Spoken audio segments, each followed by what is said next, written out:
Assalamualaikum warahmatullahi wabarakatuh. Nama saya Nur Kuswane dari saya selaku petani dan ketua kelompok petani kopi di Kampung Pelag, Desa Sukalilah, Kecamatan Sukaresmi, Kabupaten Garut.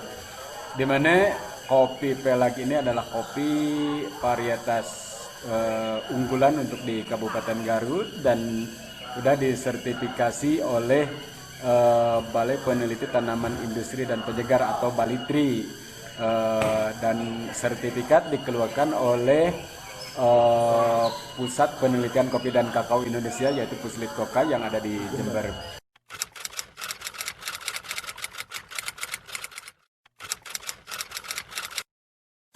Tantangan yang ada pada kelompok kami ini adalah di mana selain kami keterbatasan penyediaan bibit, karena bibit kopi Pelag ini sangat-sangat terbatas.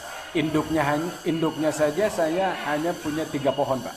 3 pohon, dan yang saya kembangkan sekarang ini dari tahun ke tahun itu ya bibit ya paling saya mampu menyediakan hanya kisaran 30.000 per tahun.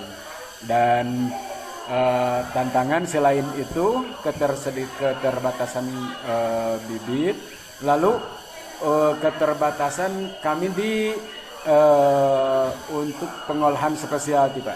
Spesialty di mana kami belum memiliki sarana dan prasarana penunjang untuk masuk di kategori spesialty ini. Karena spesialty cukup lumayan ribet, selain perlakuan yang memang spesial dari kebunnya juga. Dari mulai pemetikan dilakukan tidak boleh lebih dari jam 9. Biasanya pemetikan untuk spesialty itu dilakukan di pagi hari sampai jam 9. Setelah matahari terik itu tidak boleh dilakukan. Dan setelah pemetikan dengan pemetikan sistem petik merah, lalu kita prosesnya itu dari pemetikan sampai pulping itu tidak boleh lebih dari 8 jam. Tidak boleh lebih dari 8 jam, karena kopi setelah dipetik itu langsung berjalan fermentasi. Fermentasi sekalipun disimpan dimanapun juga tetap kopi berjalan fermentasi, sekalipun ditaruh di daerah terbuka atau gimana. Nah, jadi untuk pengolahan spesialty ini setelah 8 jam harus kita langsung pulping. Lalu kita lakukan fermentasi untuk spesialty ini, fermentasi direndam dengan air 32 jam. Setiap 6 jam kita ganti airnya dibuang, lalu kita ganti lagi. Itu untuk spesialty. Setelah 32 jam baru kita cuci, dan dijemurnya ini harus tidak boleh kena matahari langsung. Harus masuk di greenhouse, yang mana greenhouse-nya ini saya sampai sekarang ini belum kecapaian, teman-teman, karena cukup lumayan mahal biayanya. Nah, ini untuk spesialty. Lalu di kebunnya juga kalau spesialty ini biasanya kopinya itu harus kopi organik. Kopi organik ini di mana selain kita melakukan pemupukan yang harus betul-betul organik, tidak pakai pupuk-pupuk kimia, lalu radius sekian 100 meter dari kebun organik itu tidak boleh ada tanaman-tanaman yang menggunakan kimia, baik pestisida atau herbisida maupun fungisida. Dari pesti, fungi sampai herbi itu tidak boleh. Kalau untuk pemupukan, pupuk kandang aja, pupuk kandang ya, berak kambing biasanya yang sering dilakukan, dan itu sangat baik. Selain mempunyai pupuk kotoran kambing ini, selain memiliki kandungan pupuk yang cukup lama, biasanya kalau 1 kali pemupukan itu bisa bertahan sampai 6-8 bulan biasanya. Jadi kalau kita bermain di kopi anorganik, biasanya kan pemupukan itu anorganik itu pemupukan dilakukan biasanya satu tahun itu 3 kali, 4 bulan sekali dipupuk. Nah, untuk organik ini cukup 2 kali aja pemupukan. Setelah menjelang musim kemarau dan akhir kemarau. Akhir kemarau kita pupuk dan menjelang kemarau kita pupuk juga. Kenapa di menjelang kemarau kita harus pupuk? Karena di menjelang kemarau itu biasanya tanaman membutuhkan hara yang sangat butuh karena menjelang tanah kering, gitu kan, tanah kering. Lalu kenapa di musim hujan, menjelang musim hujan kita harus pupuk lagi? Karena persediaan untuk buah. Untuk biasanya kalau hujan pertama itu biasanya tumbuhlah tunas-tunas bunga. Nah, disitulah harus disediakan makanan ya untuk tanaman. Baik organik maupun anorganik tetap di pertumbuhannya di 1,5 tahun itu udah bisa dipanen. Bisa tetap. Jadi kita tanam di 1,5 tahun setelah panen, setelah tanam itu akan produksi. Yang penting kita kita rajin aja, terutama kopi itu yang paling sangat tidak disukai tanaman itu adalah banyaknya gulma di sekeliling tanaman. Jadi harus rajin-rajinnya untuk penyiangan gulma. Ini prasarana apa lagi yang menjadi tantangan? Tantangan yang paling Produksi selasa panen. yang paling urgent itu adalah selain saya belum punya greenhouse, rumah kaca, ya sarana prasarana yang lainnya juga, dari mesin pulpingnya, halingnya juga, lalu mesin gradingnya. Grading itu untuk memisahkan grade 1 dan grade 2 sampai grade 3. Itu untuk di grade. Karena ini kalau yang ini, nah kita ini Namanya apa? ini green bean. Ini green bean grade 1 ini. Grade 1 di mana ini grade 1 ini biasanya sering dilakukan ekspor. Yang dibutuhkan pasar dunia itu luar negeri biasanya membelinya grade 1. Kalau udah grade 1 ya termasuk kopi spesialty.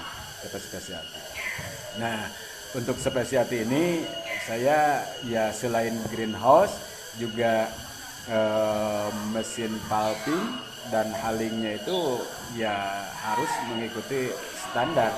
Kalau sekarang yang ada ini ya belum, baru standar ya biasa aja lah, yang biasa. Karena kalau pulping yang seperti ini biasanya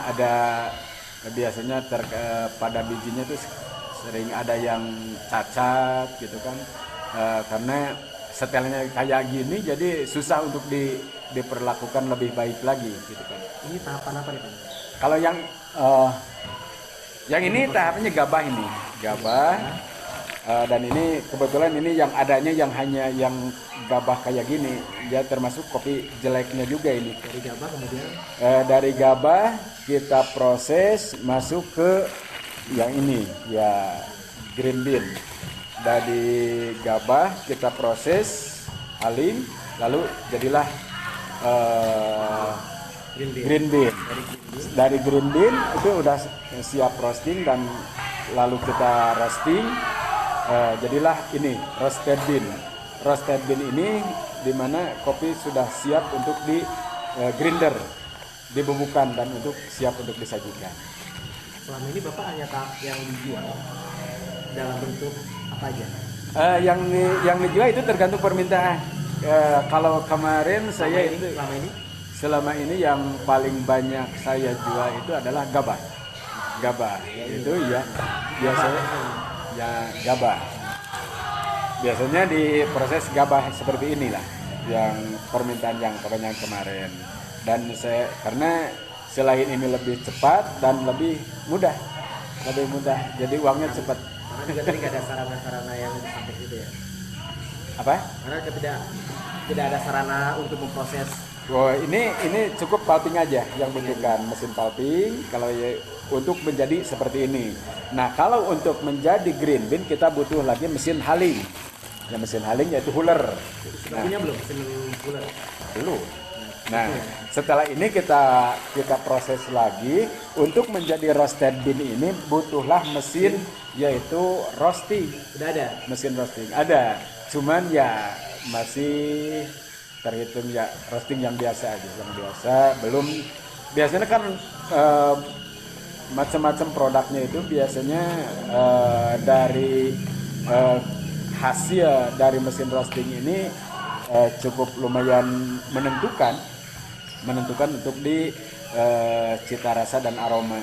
Karena kopi ini untuk menghasilkan kopi terbaik, kopi enak itu ditentukan oleh pertama bahan bakunya, yaitu green bean-nya. Kalau green bean-nya ini green bean specialty, lalu sudah lewat sortasi yang cukup lumayan ketat, barulah kita mendapatkan green bean yang berkualitas. Nah, kualitas ini hanya 60%. 60%, lalu kita roasting. Roasting ini menentukan 20% di roasting.